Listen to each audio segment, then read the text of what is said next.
Ya pemirsa, mari kita simak bersama informasi terpopuler dari situs cnbcindonesia.com sepanjang hari ini. Yang pertama adalah pasar keuangan Korsel 24 jam. Pemerintah Korea Selatan melakukan terobosan besar di pasar keuangan. Mulai Juli 2026 mendatang, perdagangan valuta asing di dalam negeri akan dibuka penuh selama 24 jam. Kebijakan ini ditujukan untuk menarik investor global dan mengerek status pasar modal Korea ke kelas negara maju. Otoritas Keuangan Korea Selatan mengonfirmasi pasar falas domestik akan beroperasi tanpa batasan waktu. Langkah ini menjadi syarat penting untuk masuk ke dalam indeks MSCI sebagai developed market. Selama ini, investor asing keluhkan sulitnya menukarkan won karena jam perdagangan yang terbatas. Dengan sistem baru, investor di New York atau di London kini bisa bertransaksi won secara real time tanpa menunggu pasar Seoul dibuka.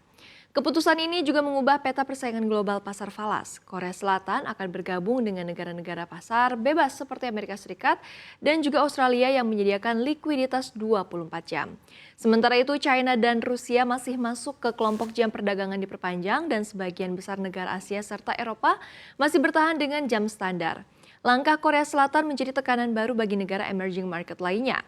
Di tengah pergerakan modal global yang semakin cepat, fleksibilitas jam pasar kini menjadi faktor penting dalam memperebutkan dana investor asing.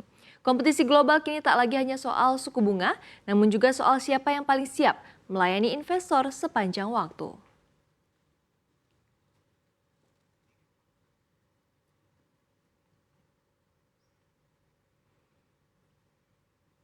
Dan kini kita ke informasi terpopuler yang kedua, rial anjlok, warga Iran protes.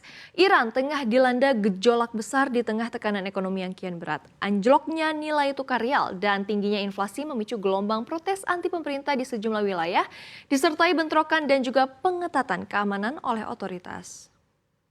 Aksi massa dilaporkan terjadi di berbagai kota termasuk Teheran sejak pekan lalu. Sejumlah video yang beredar menunjukkan ribuan orang masih turun ke jalan meski pemerintah memberlakukan pemadaman internet sejak Kamis lalu. Otoritas merespons dengan penindakan ketat dan pembatasan informasi, namun langkah tersebut tidak menghentikan demonstrasi.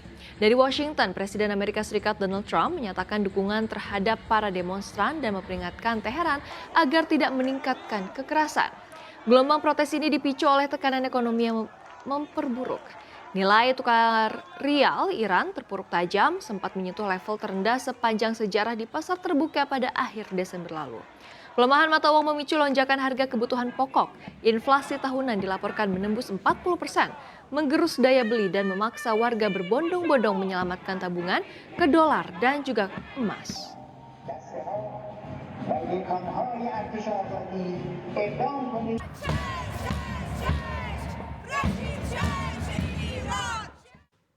Next, kita ke informasi terpopuler yang ketiga, Jerome Powell diselidiki jaksa federal. Ketua Bank Sentral Amerika Serikat, The Fed, Jerome Powell mengungkapkan dirinya tengah menjadi subjek penyelidikan kriminal oleh jaksa federal. Kasus ini memicu kekhawatiran serius terhadap independensi kebijakan moneter di tengah memanasnya tekanan politik dari Presiden Donald Trump.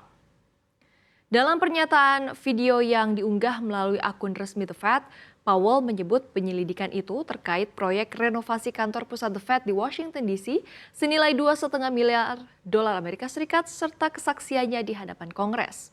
Powell menegaskan langkah hukum tersebut tidak terlepas dari ketidakpuasan Presiden Trump atas kebijakan suku bunga yang dinilai tidak dipangkas secepat harapan Gedung Putih. Ia memperingatkan penyelidikan ini bisa menjadi titik krusial bagi masa depan independensi The Fed.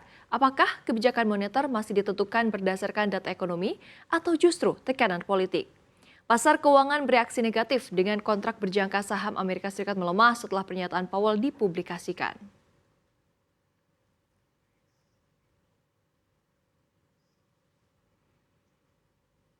Dan kini kita ke informasi terpopuler yang terakhir atau yang keempat, Indonesia negara pertama blokir Grok.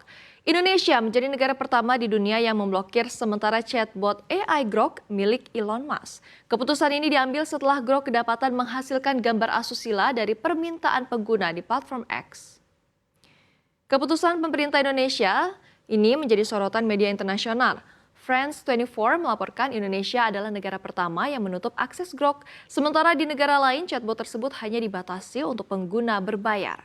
Perusahaan xAI milik Elon Musk sebelumnya telah membatasi fitur pembuatan dan pengeditan gambar Grok untuk pelanggan berbayar, menyusul munculnya konten seksual dan gambar deepfake di platform X. Setelah Indonesia, Malaysia menjadi negara berikutnya yang membatasi sementara akses Grok. Otoritas setempat menyebut alat AI tersebut telah disalahgunakan untuk menghasilkan konten cabul, eksplisit, dan manipulasi gambar tanpa persetujuan. Media lain seperti CNBC Internasional dan Al Jazeera juga menyoroti langkah Indonesia, termasuk pernyataan pemerintah yang menilai konten tersebut melanggar hak asasi manusia, martabat, serta keamanan masyarakat di ruang digital. Pembatasan fitur berbayar oleh xAI juga menuai kritik dari pejabat Eropa dan Inggris. Kantor Perdana Menteri Inggris menilai langkah itu bukan solusi, melainkan bentuk pengabaian terhadap korban konten asusila berbasis AI. Kasus ini kembali memicu debat global soal etika, pengawasan, dan tanggung jawab pengembangan kecerdasan buatan.